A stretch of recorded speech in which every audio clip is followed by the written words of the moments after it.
परमवीर चक्र विजेते सुभेदार आणि मानद कॅप्टन करमसिंग. करमसिंग यांचा जन्म 15 सप्टेंबर 1915 रोजी ब्रिटिश भारतातील पंजाबमधील बर्नाला जिल्ह्यातील सेना या गावात एका जाट शीख कुटुंबात झाला. त्यांचे वडील उत्तम सिंग हे शेतकरी होते. सिंग यांचाही शेतकरी होण्याचा विचार होता, परंतु त्यांच्या गावातील पहिल्या महायुद्धातील सैनिकांच्या कथांपासून प्रेरित होऊन त्यांनी सैन्यात भरती होण्याचा निर्णय घेतला. त्यांच्या गावात प्राथमिक शिक्षण पूर्ण केल्यावर 1941 मध्ये ते सैन्यात भरती झाले. 15 सप्टेंबर 1941 रोजी ते शीख रेजिमेंटच्या पहिल्या बटालियन्समध्ये भरती झाले.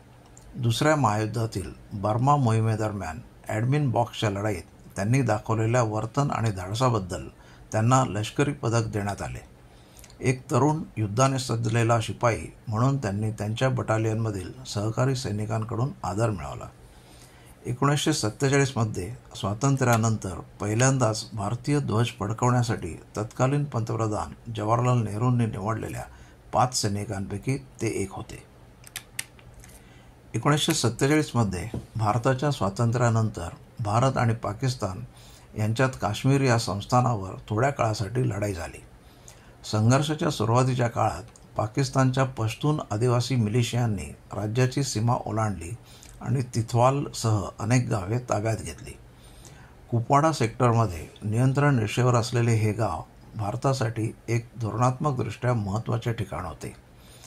23 मे 1948 रोजी भारतीय सैन्याने तिथवाल हे पाकिस्तानी सैन्याकडून ताब्यात घेतले, परंतु पाकिस्तानी सैन्याने हा परिसर पुन्हा ताब्यात घेण्यासाठी त्वरित प्रतिहल्ला सुरू केला.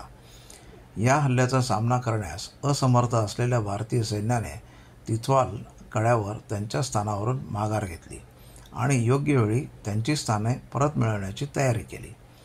तिथवाल येथील लढाई बरेच महिने चालत असताना पाकिस्तानी हताश झाले आणि त्यांनी 13 ऑक्टोबर रोजी भारतीयांना त्यांच्या ठिकाणाहून हाकलून लावण्याच्या आशेने मोठा हल्ला केला.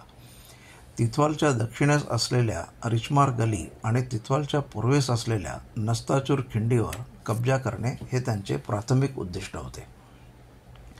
13 ऑक्टोबरच्या रात्री रिचमार गली येथे झालेल्या भयंकर युद्धादरम्यान लान्स नाईक सिंग एक शीख फॉरवर्ड पोस्टचे नेतृत्व करत होते. पाकिस्तानी सैन्याने 10-1 अशा संख्येने सैन्याची संख्या ओलांडली असली तरी शिखांनी त्यांचे हल्ले अनेक वेळा परतावून लावले. त्यांचा दारुगोळा संपत असता सिंग यांनी आपल्या सैनिकांना मुख्य कंपनीत सामील होण्याचे आदेश दिले, कारण त्यांना माहीत होते की पाकिस्तानी गोळीबारात मजबूती आणणे अशक्य आहे. दुसऱ्या सैनिकांच्या मदतीने त्यांनी 2 जखमींना सोबत आणले, जरी ते स्वतः जखमी झाले होते. पाकिस्तानच्या जोरदार गोळीबारात सिंग एका ठिकाणाहून दुसऱ्या ठिकाणी फिरत राहिले, त्यांच्या माणसांचे मनोबल वाढवत राहिले आणि अधूनमधून ग्रेनेड्स पण फेकत राहिले. दोन्ही हातांनी 2दा जखमी होऊनही त्यांनी बाहेर पडण्यास नकार दिला आणि खंदकाच्या पहिल्या रांगेत उभे राहिले. हल्ल्यांच्या 5व्या लाटेदरम्यान 2 पाकिस्तानी सैनिकांनी सिंग यांच्या स्थानावर हल्ला केला. सिंग यांनी त्यांच्या खंदकातून उडी मारून संगीनेने त्यांना ठार मारले. त्यानंतर सिंग आणि त्यांच्या माणसांनी शत्रूचे आणखी 3 हल्ले यशस्वीरित्या परतावून लावले आणि पाकिस्तानी सैन्य शेवटी माघार घेत परतले आणि त्यांचे स्थान ताब्यात घेण्यात अयशस्वी झाले. 10 जानेवारी 1957 रोजी त्यांना सार्जंट म्हणून काम करणारे सिंग आता ज्युनियर कमिशन्ड ऑफिसर जमादार या पदावर बढती देण्यात आली.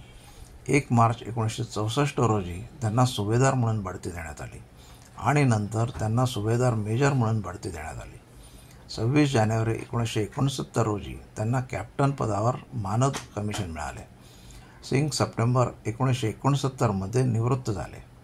1947 मध्ये स्वातंत्र्यानंतर पहिल्यांदाच भारतीय ध्वज फडकवण्यासाठी तत्कालीन पंतप्रधान जवाहरलाल नेहरूंनी निवडलेल्या 5 सैनिकांपैकी ते एक होते.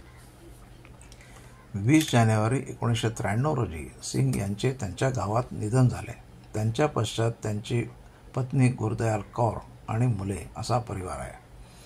1980च्या दशकात शिपिंग मंत्रालयाच्या अंतर्गत भारत सरकारच्या एक उपक्रम असलेल्या शिपिंग कॉर्पोरेशन ऑफ इंडिया यांनी PVC म्हणजे परमवीर चक्र प्राप्तकर्त्यांच्या सन्मानार्थ त्यांच्या 15 कच्च्या तेलाच्या टँकर्सची नावे ठेवली होती.